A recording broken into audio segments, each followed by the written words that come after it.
صحیح. اس طرح سے میرے عزیزوں، میرے دوستوں، عجیب و غریب موقف تھا حضرت امام احمد بن حنبل کے تعلق سے. کچھ لوگ یہ کہتے ہیں کہ امام صاحب کو تقیہ کر لینا چاہیے تھا، یعنی جان بچانے کے لیے کہہ دینا چاہیے تھا، اتنا ظلم برداشت کرنے کی کیا ضرورت تھی. لیکن حضرت امام احمد بن حنبل رحمۃ اللہ علیہ سے جب یہ بات کہی گئی تو امام احمد بن حنبل رحمۃ اللہ علیہ نے فرمایا کہ یہ تقیہ وغیرہ چھپانے اپانے کا وہاں ہوتا ہے جہاں اسلام نہ ہو، جہاں مسلمان نہ ہو. وہاں آدمی اپنے ایمان کو بچانے کے لیے جھوٹ بول سکتا ہے، لیکن جہاں اسلام کی حکمرانی ہو، جہاں مسلمان حکمراں ہو، وہاں ایمان کو چھپانا حرام ہے. وہاں امر بالمعروف اور نہی عن المنکر کے اوپر ڈٹ جانا یہ اللہ اور اس کے رسول کا پیغام ہے، وہاں نہیں چھپا سکتے. چنانچہ امام احمد بن حنبل اسی طرح سے اس آزمائش کے اندر رہے. امام احمد بن حنبل رحمۃ اللہ علیہ کا یہ جو جب دربار میں وہ بات بتانا بھول گیا، جب دربار میں لوگوں نے پوچھا تو ایک محدث نے کھڑا ہو کر کے کہا احمد بن حنبل ارے کہہ دے قرآن مخلوق ہے، کہہ دے قرآن مخلوق ہے، ورنہ تیری جان لے لی جائے گی اور تیری کھال کھینچ لی جائے گی.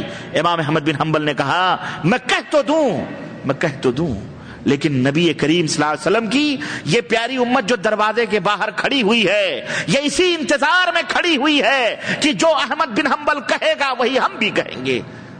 اگر میری اکیلے گمراہی کی بات ہوتی تو ہوتی، یہ نبی کی پوری امت جو باہر کھڑی ہوئی ہے یہ سب کی سب گمراہ ہو جائے گی، یہ سب جہنم میں جائیں گے. میں اپنی جان بچانے کے لیے نبی کی امت کو جہنم میں نہیں ڈال سکتا.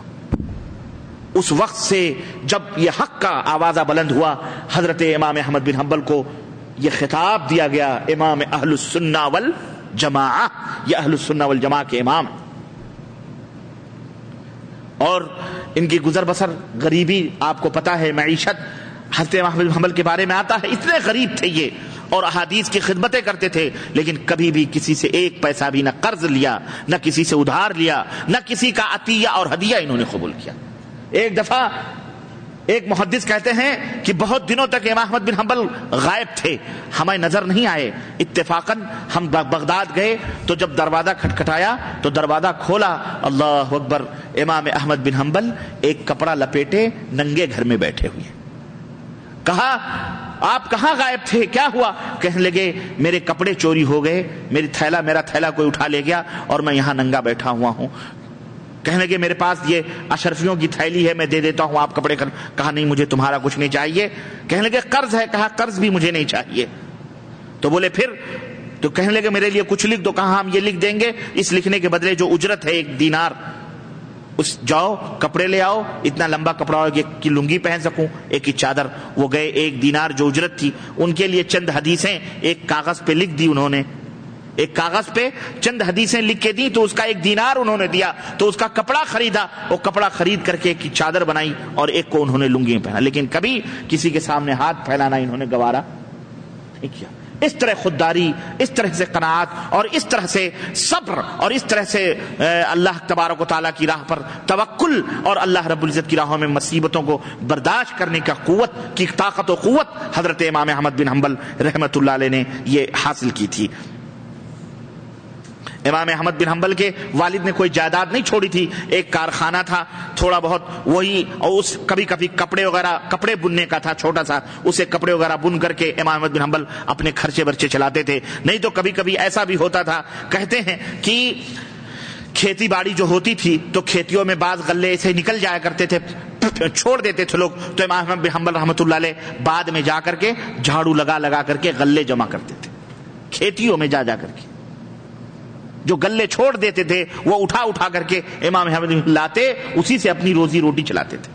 کبھی کبھی بغداد کی گلیوں میں یوں ہی وہ حمالی کرتے تھے، لوگوں کے سامان اٹھا کر کے یہاں سے وہاں سے وہاں، رات میں تو پھر وہ پیسے ملتے تھے تو گزر بسر ہوتا تھا. یہ اتنا عظیم محدث. ایک دفعہ ہمارے استاذ مولانا حافظ عبد المتین میمن جناگڑھی بنگلور میں چار مینار مسجد کے امام ہیں. ایک دفعہ کچھ مؤذن کے تعلق سے شکایت کسی نے کی تو انہوں نے ایک بڑا پیارا واقعہ بتلایا امام احمد بن حنبل رحمۃ اللہ علیہ کا. وہ یہ کہ یہ مؤذن جو ہوتے ہیں جہاں کہیں بھی رہیں بہرحال ٹیڑھے دماغ کے ہوتے ہیں، چنانچہ کہتے ہیں کہ امام احمد بن حنبل رحمۃ اللہ علیہ جس زمانے میں علم کے آسمان پر فائز تھے، اس زمانے میں ان کا عالم یہ تھا کہ جگہ جگہ احادیث کے درس کے لیے جایا کرتے تھے۔ ایک دفعہ کتابوں کا بنڈل ساتھ میں ہوتا تھا، چنانچہ ایک مسجد میں گئے، ایک شہر کی مسجد میں گئے، اور وہاں پر جا کر کے انہوں نے عشاء کی نماز پڑھی اور مسجد کے اندر کچھ لکھنے لگے۔ اتنے میں مؤذن آیا اور مؤذن نے کہا کہ آپ مسجد سے باہر نکلیے، کیونکہ ہمیں مسجد کا دروازہ بند کرنا ہے اب شہر چوری ووری سے بچانے کے لیے۔ امام احمد بن حنبل نے کہا میں اجنبی ہوں اس شہر میں آیا ہوں، تو مجھے کم از کم یہاں پر آپ رہنے کی، کہا یہاں رہنے وہنے کی جگہ نہیں ہے، جاؤ باہر بیٹھو۔ چنانچہ وہ باہر امام احمد بن حنبل رحمۃ اللہ علیہ باہر نکلے اور وہیں بیٹھ گئے۔ تو وہ جب مسجد بند کر کے مؤذن باہر نکلا، اس کو کچھ رحم آیا ہوگا کہ بھئی یہ بڈھا آدمی ہے، اس کے ہاتھوں میں کتابیں ہیں، تو اس کو کم از کم کچھ مدد کرنی چاہیے۔ اس نے کہا بڈھے ایسا ہے کہ میرے گھر کے باہر چوپال ہے، ایک چبوترا ہے جہاں ہم بیٹھتے ہیں، تو تم آ کر کے وہاں بیٹھ سکتے ہو، تم وہیں رات گزار لو، صبح پھر اپنی منزل کی طرف چلے جانا۔ اللہ حضرت امام احمد نے کہا ٹھیک ہے، بہت بہت شکریہ آپ کا۔ اس کے پیچھے پیچھے چلے گئے، چنانچہ اس نے باہر ان کو بٹھا دیا، کہا یہ چبوترا ہے، اسی کے اوپر آپ بیٹھیں اور رات گزار لیں، صبح اپنا نکل جائیں۔ چنانچہ یہ مؤذن جب اپنے گھر کے اندر گیا تو اپنے بیٹے سے اس نے کہا کھانا وغیرہ کھانے کے بعد جو کھانا بچا تو بیٹے سے کہا کہ بیٹا باہر ایک کوئی پردیسی آیا ہوا ہے، بڈھا بیٹھا ہوا ہے، کتابیں وغیرہ ہیں اس کے پاس یہ جو پڑی اڑی روٹیاں ہیں لے جا کے دے دو، کیا پتا بھوکا ہو کھا لے گا۔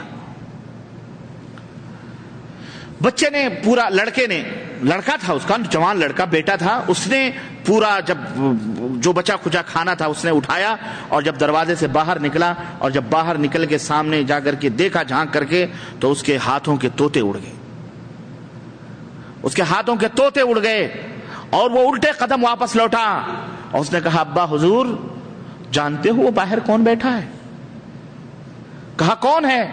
کہا ابا جس کی محبت میں آپ شب و روز اس سے حدیثیں سننے کے لیے بے چین و بے قرار ہیں، اور جس کے لیے آپ اللہ سے یہ دعا کرتے ہیں کہ اللہ مجھے موت اس وقت تک نہ دے جب تک احمد بن حنبل کی زیارت نہ کر لوں۔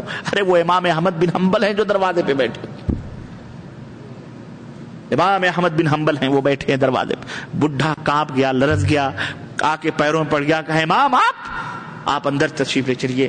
گھر کے اندر لائے اور لا کر کے عزت دی، کھلایا پلایا، بڑی عزت دی۔ شہر میں اعلان ہوا، صبح ہوئی تو پوری جامع مسجد نبی کریم صلی اللہ علیہ وسلم کی احادیث سننے کے لیے جمع ہو گئی کہ ہمارے نبی کی حدیثیں بیان ہوں گی۔ امام احمد کا استقبال ہوا۔ یہ ہمارے محدثین تھے، یہ آپ کے محدثین تھے جن کی جد و جہد اور جن کی محنتوں اور جن کی کوششوں سے یہ اللہ کا دین ہم تک پہنچا ہے۔ انہوں نے اس خون پسینے لگا کر اس دین اسلام کی خدمت کی ہے، اللہ کے نبی کی باتوں کو اپنے سینے میں چھپا چھپا کر لوگوں تک پہنچایا ہے۔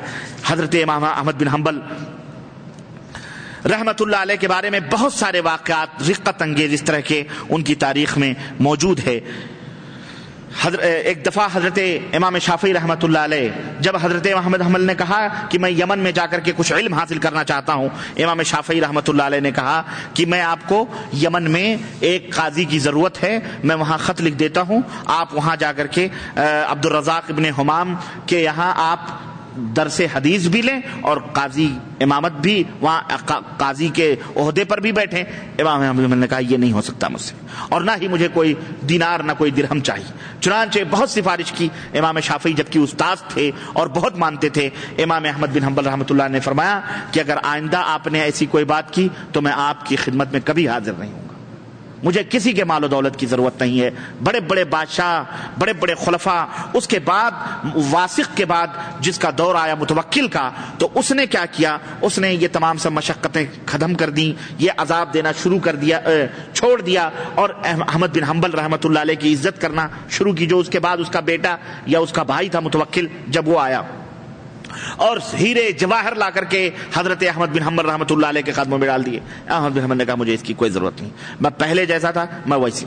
غرض اس طرح سے میرے عزیزو ان کے واقعات, ان کے اپنے ان کی جو اپنی تاریخ اور ان کا جو علم اور ان کی جو سیرت ہے, اللہ اکبر. چنانچہ حضرت احمد بن سعید الرازی, امام احمد کا علم کیا تھا, ذرا ان کے زمانے کے استاذ اور ان کے دور کے جو محدثین ہیں ان کی باتیں سنو, وہ کیا کہتے ہیں.